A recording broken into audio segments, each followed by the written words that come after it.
नमस्कार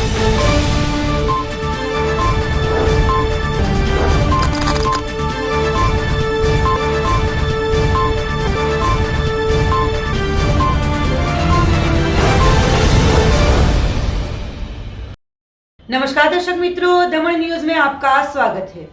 समाचारों की शुरुआत करने से पहले आइए एक नजर डालते हैं आज के मुख्य समाचारों पर।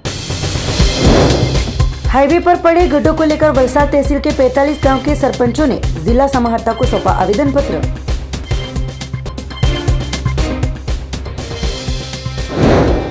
वलसाड जिले में चोर तस्कर हुए सक्रिय। वलसाड में एक दुकान और सरीगांव के बाजार क्षेत्र में एक शख्स ने कार में से भरी हुई बैग की चोरी कर हुआ फरार। उत्तर भारतीयों के श्रावण महीने के प्रथम सोमवार को दादरा नगर हवेली के शिवालय बम बम बोले के नाद के साथ गूंज उठे।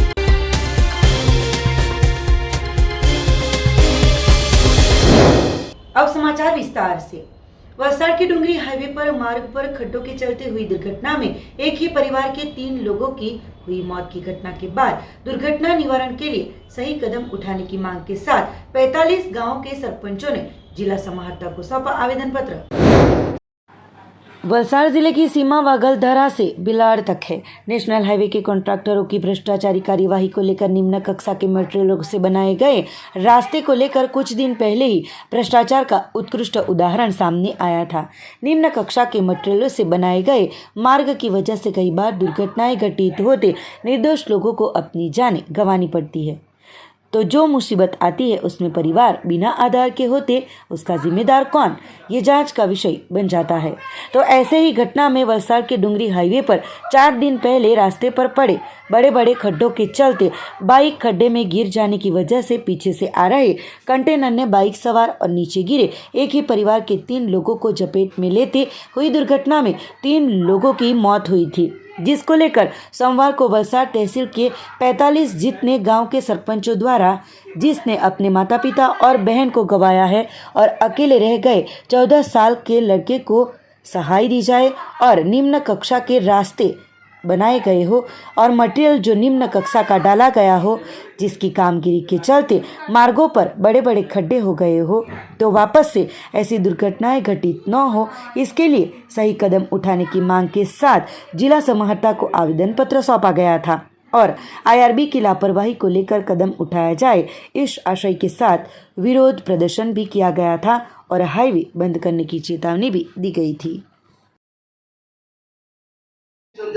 उकेल साथे परिस्थिति निकाल लावो हमारी विनंती है। जो टाइम नहीं थाय तो हमारे गांधी चिंचा मार्गे वाहन व्यवहार बंद करवानी फरज पड़शे।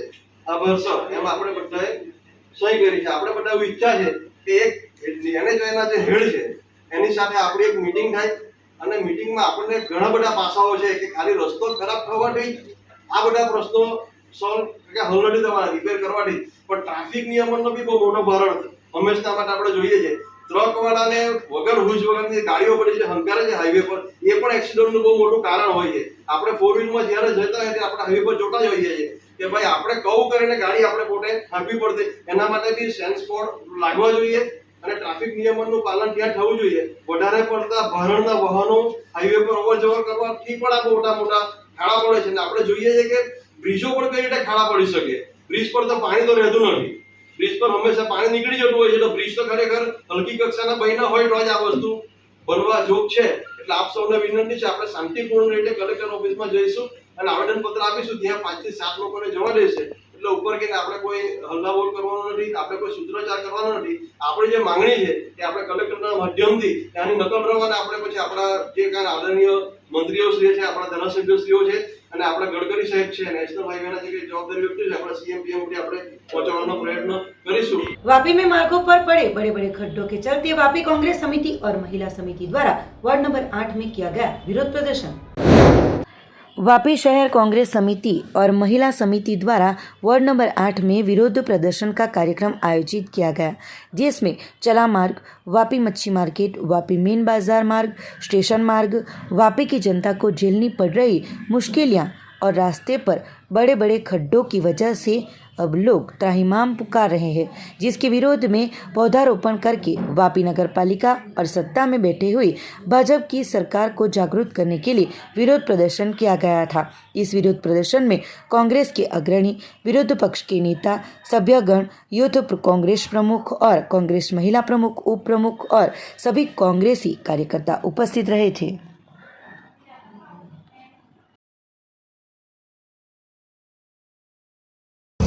ઇલેક્શનના ટાઈમે આ જ એરિયામાં આ જ વેપારી લોકોની સામે ભાજપના જે હાલમાં અહીંયાના સભ્ય છે અને પ્રમુખ છે તુષ્ટિકરણની રાજનીતિ કરીને અને પૈસાના દમથી જનતાને ખરીદવાનો કરીને પોતાની સત્તા મેળવી છે। બીજું કે વોર્ડ નંબર 8માં અનેક મુદ્દાઓથી નગરપાલિકાના અનેક કોઈ પણ કામ કરવામાં આવ્યા નથી। તેથી આ વાપીની જનતા, વેપારી હોય કે યુવાન હોય કે યુવાન છોકરો હોય, હું એક અહીંયાનો નાગરિક છું, વોર્ડ નંબર 8માં રહું છું। મેં ઇલેક્શનમાં જોયું મોટી મોટી વાયદાઓ કરીને પૈસાના ધૂમ રાખું કરીને આ વાપીની જનતાને સત્તામાં બેઠેલી આ સરકાર આંધળી અને મૂંગી થઈ ગઈ છે। આ વાપી શહેર કોંગ્રેસ સમિતિ દરેક વોર્ડમાં ફરીને આ ખાડાનો વિરોધ કરીને નગરપાલિકાની જનતાની આવાજને ઉઠાવશે અને નગરપાલિકાને આંધળી મૂંગી જે બહેરી સરકાર બેઠેલી છે તેને ઉજાગર કરશે।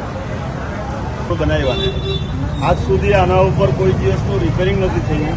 અત્યારે બે વર્ષથી એ લોકો કહે છે કે રોડ પાસ થઈ ગયો છે અને આ થોડુંક સમયમાં બનવાનો છે, એને પણ 2 વર્ષ પાસ થઈ ગયા। મહિના પહેલાં પણ વાત થઈ છે તો હજુ સુધી એનું કોઈ નિરાકરણ થતું નથી। દરેક ચેમ્બરો ખુલી ગયા છે, એના માટે બી ઘણી રજૂઆત કરી છે। જીયુડીસીના અધિકારીઓને સાથે પણ વાત કરી છે, પણ હજુ સુધી કોઈ એનો નિકાલ થયો નથી। વોર્ડ નંબર 9 અરે એવું કંઈ ચર્ચા થઈ નથી અમારી સાથે, મારી સાથે પર્ટિક્યુલરલી બીજા સાથે થઈ હશે। એ વાપી શહેર કોંગ્રેસ તરફથી દરેક વોર્ડમાં જે ખાડા પડી ગયેલા છે, વાપીની જનતાને જે ભારે મુશ્કેલીનો સામનો કરવો પડી રહ્યો છે, તે અંદાજે તમામ વોર્ડમાં જ્યાં જ્યાં ખાડા હતા ત્યાં વૃક્ષારોપણ કરીને વાપી નગરપાલિકાને ખુલ્લી કરવામાં આવી છે। મિત્રો, આ આપણે જોઈ રહ્યા છે કે અમે વોર્ડ નંબર 8માં ઊભા છે, જે ઉપપ્રમુખનો વોર્ડ લાગે। આજે એટલા મોટા ખાડા છે કે ભાજપ અને એમના ઉપપ્રમુખને એટલા ડરથી તો આ અમુક જગ્યાએ એ લોકોએ અમારા વિરોધ પહેલે અહીંયા ખાડો પૂરી દીધો છે। આજે વાપીની જનતા 10% ટેક્સ વધારવામાં આવીને આજે ટેક્સ પૂરે છે। કરોડો રૂપિયાનો ટેન્ડર પાસ થાય છે, કરોડો રૂપિયાનો નગરપાલિકામાં પૈસા આવે છે, એ ક્યાં જાય છે? વાપીની જનતાને આ મીડિયાના માધ્યમથી હું એક સંદેશ આપું છું કે ફક્ત તમે વોટ નહીં આપો, કોઈ બી પક્ષ હોય, તમે કોઈને બી વોટ આપો, પણ તમારામાં માનવ અધિકાર, તમારો જાગૃતતા જોવા જોઈએ। બીજું, તમે હાલમાં જોયું કે કન્ની સેનાના ઉપપ્રમુખ જે હાલમાં ખાડાથી મરી ગયા, પછી પાર્ટીના જે 3 લોકો જે મૃત્યુ પામ્યા, શું નગરપાલિકા વાપીની જનતાનું મોત લેશે? શું ખાડા પૂરવાથી તો જ આ લોકોને પેટનું પાણી હલશે? વાપીની જનતા કોઈ અકસ્માતમાં મરશે તેની સંપૂર્ણ જિમ્મેદારી શું નગરપાલિકા અને નગરપાલિકામાં બેઠેલી સત્તાધીશ જવાબદારી લેશે? આ કોણ જવાબ આપશે? અહીંના નાણામંત્રી આપશે કે વોર્ડ નંબર 8ના ઉપપ્રમુખ આપશે કે પ્રમુખ આપશે કે નગરપાલિકા આપશે? એટલે નગરપાલિકા જે મતલબ આખી સિટી છે, ખરેખર મતલબ વાપી નગરપાલિકામાં જે હાઈએસ્ટ ટેક્સ ભરવામાં આવે છે, જે A ગ્રેડની આ જે શોપિંગ બધા બનેલા છે એમાં A ગ્રેડનો ટેક્સ વસૂલવામાં આવે છે। તો તેમ છતાં વાપી દરેક જગ્યાએ જોવા જાય તો એટલા ખાડા પડી ગયા છે, એટલા ખાડા પડી ગયા છે। અગર રોડ બનાવે તો કોન્ટ્રાક્ટર સાથે લગભગ આ અધિકારી યા તો મતલબમાં સત્તાધીશો બધા મિલીજુલી સરકાર છે, એના કારણે કોઈ ડામર વાપરવામાં નથી આવતું। એટલા માટે પહેલા જ વરસાદમાં આખા રોડમાં ખાડા એવા પડી જાય ને એ ખાડા પડવાથી લોકોની જાન જઈ રહી છે। પણ ખરેખર નગરપાલિકાના સત્તાધીશોને આ ખુલતી નથી અને નગરપાલિકા જે આટલો ટેક્સ વસૂલ કરે છે તેમ છતાં મતલબ ખરેખર મતલબ આ રોડ એવા રહેવા જોઈએ કે વાપીમાં મતલબ 2 વર્ષ સુધી ખોદાવાની જોઈએ। પણ આ તો એવું છે, કોન્ટ્રાક્ટર આ તો સત્તા મિલીજુલી કરીને આ રોગો મતલબ આપણા રોડનું આ સત્યાનાશ કરી નાખે ને આ ખાડા એવા પડી જાય કે લોકોની જાન જઈ રહી છે। આજે તમે જાણ ઉપર એના માટે બોલજો। ઝાડ એટલા માટે રોપ્યા છે, દરેક ખાડામાં ઝાડ એટલા માટે રોપવામાં આવ્યા કે લોકો ખરેખર ખાડામાં બિચારા વાહન ચલાવીને થાકી જાય। અરે થાકી જાય ને એને સહારો શું મળે? તો આ ઝાડ જ્યારે મોટું થશે તો એનો સહારો લેવા માટે એને છાંયડો, એને છાંવ મળશે। કેમ કે થાકેલો માણસ ક્યાં એના મતલબ સહારો લઈ ઝાડ પાસે. એટલે એ ઝાડ એટલા માટે અમે કે વાર્ષિક ભાવનું જે મતલબમાં ભંડોળ અમારે તળિયા ઝાટક થઈ ગયું છે અને પૈસા આવતા નથી એમ કહેવા માંગે અને પૈસા છે નહીં નગરપાલિકા પાસે. તો મેં એમ કહેવા માગું કે આ વાપી નગરપાલિકા અને અહીંની વિધાનસભાના મતલબ નાણામંત્રી જે ખરેખર નાણામંત્રી જો હોય તો વાપી નગરપાલિકાના પૈસા મતલબ ઓછા કેવી રીતે થઈ જાય ભાઈ? કારણ કે એ તો નાણામંત્રી તો એણે ખરેખર મતલબ એટલું ફંડ આપવું જોઈએ કે આ લોકોના મોઢાથી એવું નહીં કરવું જોઈએ કે વાપી નગરપાલિકા હાઈએસ્ટ પૈસા લઈને બેહેલી છે અને કામ કરાવો, બોલો તમારા કામ કેટલા છે એમ કહેવા જોઈએ. પણ આ લોકો કહે કે નગરપાલિકા પર પૈસા જ નથી. સ્માર્ટ સિટીના એવોર્ડ બી મળ્યો છે નગરપાલિકાને. એ ખાલી એવોર્ડ લે છે વાપી નગરપાલિકા. ગુજરાતનું સ્વસ્થ ગુજરાત બનાવ્યું છે, ખાડા દૂર બનાવ્યું છે, પણ ખાડા પૂર બનાવી દીધું આ વાપીને. કારણ કે મતલબમાં જે એવોર્ડ ખાલી લેવામાં આવે અને ફોટા પડાવવા આવે, બીજું એના સિવાય એ લોકોનું એની પાસે કોઈ મતલબ ચારો નથી ને એના પાસે કોઈ રસ્તો નથી. ખાલી ફક્ત ને ફક્ત એડવર્ટાઇઝ કરે છે, કોઈ કામ કરતા નથી. અને આજ 6 થી 7 મહિનાથી આ વાપી નગરપાલિકા સત્તા મેળવીને તો મને બતાવો કયું પ્રાયોરિટીનું કામ કર્યું એમણે. 6 થી 7 વર્ષ થયા તો તેમાં એક બી કામ એવું બતાવો મને કે ખરેખર આ કામ કર્યું વાપી નગરપાલિકાવાળાએ. તો મેં માનું કે હા ખરેખર કર્યું. પણ આ 7 મહિના ખાલી અમે લોકોની વાતોમાં જ ગયા છે અને આ વાપી નગરપાલિકાના કોન્ટ્રાક્ટર સાથે મિલીજુલી કરવામાં જ ગયા છે. એટલા માટે અમે રોકવામાં આવ્યા કે ખરેખર આટલા મોટા ખાડા પડી ગયા તો એની અંદર તો રોડ તો બનવાના નહીં, ખાડા પૂરવાના નહીં મળે. એટલા માટે આ ઝાડનો સહારો પબ્લિકને મળે અને આ બધા થાકેલા માણસોને સહારો મળે એટલા માટે આ ઝાડ રોપવામાં આવ્યું. આજે જોવા જાય તો 20 વર્ષથી આજ ચાલતું છે. 20 વર્ષથી મતલબ આ જે ભાજપની સત્તામાં ખરેખર રોડ બનાવે ને પહેલું જ ચોમાસામાં એટલા ખોદાઈ જાય કે ખરેખર ખાડો મતલબ હોતવા જાય કે રસ્તો હોતવા જાય એ ખબર નહીં પડતું. કેટલા ખાડા પડી જાય ને ખાડા બચાવમાં લોકોની જાન બી જઈ રહી છે. એવું લાગતું હોય કે નગરપાલિકામાં ફંડ નહીં આવતો હોય તો નગરપાલિકા એમ કહેવા માંગે છે મૌખિકમાં કે વાર્ષિક ભાવનું જે મતલબમાં ભંડોળ અમારે તળિયા ઝાટક થઈ ગયું છે અને પૈસા આવતા નથી એમ કહેવા માંગે અને પૈસા છે નહીં નગરપાલિકા પાસે. તો મેં એમ કહેવા માગું કે આ વાપી નગરપાલિકા અને અહીંની વિધાનસભાના મતલબ નાણામંત્રી જે ખરેખર નાણામંત્રી જો હોય તો વાપી નગરપાલિકાના પૈસા મતલબ ઓછા કેવી રીતે થઈ જાય ભાઈ? કારણ કે એ તો નાણામંત્રી તો એણે ખરેખર મતલબ એટલું ફંડ આપવું જોઈએ કે આ લોકોના મોઢાથી એવું નહીં કરવું જોઈએ કે વાપી નગરપાલિકા હાઈએસ્ટ પૈસા લઈને બેહેલી છે અને કામ કરાવો, બોલો તમારા કામ કેટલા છે એમ કહેવા જોઈએ. પણ આ લોકો કહે કે નગરપાલિકા પર પૈસા જ નથી. अभी सर बारिश आती है, बारिश में ये रोड ख़राब हो जाता है. 7 से 8 किलोमीटर तक चलने में इतनी ज़्यादा दिक्कत होती है कि चलने वाला गिरता है, एक्सीडेंट होता है आए दिन. प्रशासन का इसका कोई खबर नहीं है, कोई भी मेंटेन नहीं है, कोई भी वो नहीं है. ना एमएलए आता है, ना एमपी आता है, कोई देखने भी नहीं आता यहाँ पे क्या हो रहा है. इलेक्शन के टाइम में वोट मांगने के लिए सभी आ जाते हैं, लेकिन इसका कोई भी निवारण नहीं हो रहा है. हम लोगों को आने जाने में इतना ज़्यादा तकलीफ़ हो रही है, इतना ज़्यादा दिक्कत हो रहा है. बच्चों को स्कूल छोड़ने में, हमारे बच्चे आज 3-4 दिन से स्कूल नहीं जा रहे रोड की वजह से. बारिश हो जाता है, रोड ख़राब हो जाता है, हम लोग आ जा नहीं पा रहे. हमको बहुत दिक्कत है इस चीज़ से. हमारा जल्द से जल्द इसका समाधान किया जाए और हमको आने जाने में बहुत ज़्यादा तकलीफ़ हो रही है. इसको देखा जाए, सॉल्व किया जाए हमारा मैटर. ये डुंगरी फलिया देगाम रोड है. यहाँ हम चाहते हैं, सरकार से अपील करते हैं कि ये रोड चनौन नाके से लेके और देगाम रोड तक पीसीसी रोड बने और ताकि ये जो खड्डा आप देख रहे हैं ये खड्डा नहीं रह जावे. खड्डा रहता है तो गाड़ी लोग इसमें बहुत ज़्यादा नुकसान करते हैं. कोई बाइक वाला गिर जाता है, कोई रिक्शा वाला पलटी मार जाता है और ये जल्दी से जल्दी इसका समाधान हो जाए. से किस तरह से दिक्कत होने चालू हो जाती है?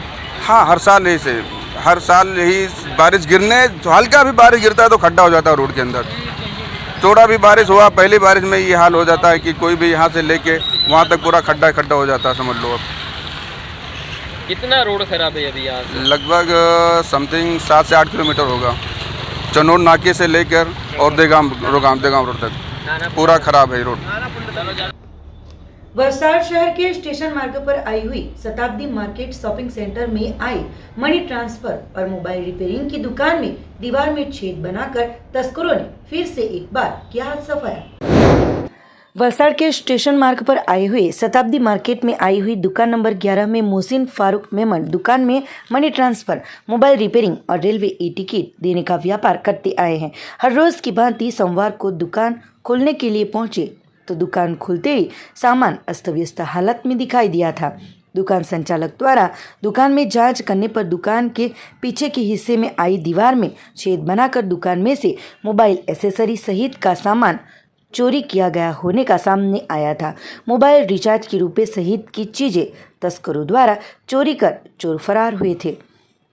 गत सप्ताह में ही इसी दुकान में दीवार में छेद बनाकर तस्करों द्वारा चोरी की गई थी। फिर से इसी दुकान में तस्करों द्वारा हाथ सफाया करते दुकान संचालक चिंता से घिर गए हैं। घटना को लेकर वसा सिटी पुलिस और रेलवे जीआरपी पुलिस को जानकारी देते ही पुलिस ने तुरंत घटनास्थल पर पहुंचकर आगे की जांच शुरू की है।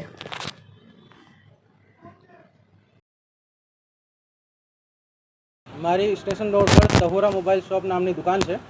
ગઈ રાત્રે અમે 9:30 વાગે દુકાન બંધ કરી અને ઘરે ગયા। સવારે આવીને દુકાન ઓપન કરી તો દુકાનના અંદર ચોરી થયેલ એવું માલુમ પડેલ છે। દુકાનની પાછળના ભાગે બખોલો કરી ચોર આવ્યા હતા અને દુકાનમાં પીસી, કોમ્પ્યુટર, સીપીયુ બધાનું નુકસાન કરીને ગયા છે। અગાઉ પણ 8 દિવસ પહેલાં અમારી દુકાનમાં ચોરી થઈ હતી। લાસ્ટ ઈદના દિવસે રવિવારે, ત્યારે પણ કેશ હતા 12-15 હજાર રૂપિયા, તેની ચોરી થઈ હતી। અમે પોલીસ કમ્પ્લેન પણ લગાવી હતી, પણ તસ્કરો પોલીસને પણ ચેલેન્જ આપીને વારંવાર આ જ દુકાને ચોરી કરે છે। આજે કેટલાની મતાની ચોરી? આજે કોમ્પ્યુટરમાં નુકસાન થયું છે 50,000નું। પ્રિન્ટર, લેમિનેટર મશીન એને ભાંગી ગયા છે। અને કેશ કેટલી હતી? કેશ હતી 10-15 હજાર રૂપિયા, વધારે નહીં। મારી મની ટ્રાન્સફર અને મોબાઈલની શોપ છે, મોબાઈલ રિપેરિંગ અને મની ट्रांसफर। वलसाड के उमरगांव तहसील के सरीगांव बाजार में दिन के उजाले में कार में से रुपयों से भरी हुई बैग की चोरी कर चोर हुए थे फरार। उमरगांव तहसील के सरीगांव मुख्य मार्ग पर आई हुई कटलरी की दुकान के बाहर पार्क की गई अर्टिका कार में से अनजाने चोर शख्स द्वारा रुपयों से भरे हुए बैग को लेकर फरार होने की घटना सामने आई है। एक प्राइवेट बैंक में काम करते कर्मचारी के साथ हुई घटना गौधारा निधि बैंक के कलेक्शन के रुपयों की चोरी होते क्षेत्र में सनसनी फैल गई है। सोमवार दोपहर के 2 बजे के वक्त ये क्षेत्र में लोगों से भरा हुआ रहता हो, फिर भी क्षेत्र में बैंक के कर्मचारी बैंक में रुपए भरने के लिए ऑफिस जा रहे थे। उसी वक्त सरीगांव बाजार में आई हुई कटलरी की दुकान पर खड़े रहते कार का दरवाज़ा खुला रह गया हो। उसी दौरान दीपेश राजेश पटेल द्वारा कलेक्शन किए गए रुपयों की चोरी कर चोर फरार हुआ था। तो थोड़े थोड़े वक्त पर उमरगांव तहसील में मोबाइल स्कैनिंग के साथ चोरियों की घटनाएं सामने आ रही हो। सीसीटीवी कैमरे की जांच करते समग्र घटना में एक युवक कार में से रुपयों से भरी हुई बैग की चोरी करते हुए कैमरे में कैद हुआ था। चोरी की घटना को लेकर बिलाड़ पुलिस थाने में शिकायत दर्ज कराते पुलिस ने तुरंत आरोपी को ढूंढने के लिए कार्यवाही शुरू की है। दादरा नगर हवेली में उत्तर भारतीयों के शुरू हुए श्रावण महीने के पहले सोमवार को श्रद्धालुओं की शिवालयों में उमड़ पड़ी थी भीड़। संघ प्रदेश दादरा नगर हवेली में हजारों की संख्या में उत्तर भारतीय निवास करते हैं और पारंपरिक तौर पे अपने रीति रिवाजों को मनाते हैं।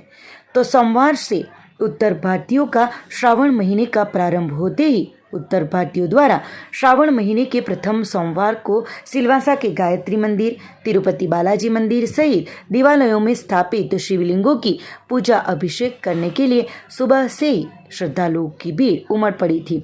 गायत्री मंदिर में ट्रस्टियों की ओर से पूजा अभिषेक के लिए व्यवस्था भी की गई थी। तो 29वीं जुलाई से गुजराती श्रावण मास भी प्रारंभ हो रहा हो, शिवालयों में श्रद्धालुओं की भीड़ उमड़ पड़ेगी।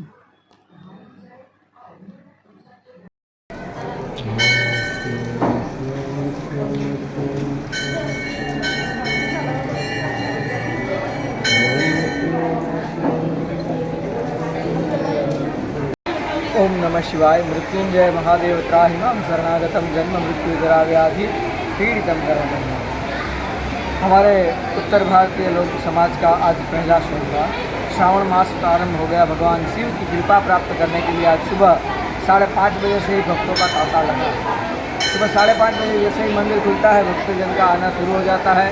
तो गत रात को ही यहाँ गायत्री परिवार ट्रस्ट, उनके परिवार के सब परिजन सब ने मिलकर एक ऐसी सुचारू व्यवस्था बनाई कि ज़्यादा मात्रा में भक्त आते हैं सोमवार के दिन, किसी को भी किसी प्रकार की तकलीफ न पड़े और अव्यवस्था न हो, इसलिए संपूर्ण व्यवस्था का ध्यान रखा गया। और इस प्रकार से व्यवस्था की गई कि लोगों को न तो ज़्यादा देर रुकना पड़े और न तो वहाँ पर कुछ राह देखना पड़े।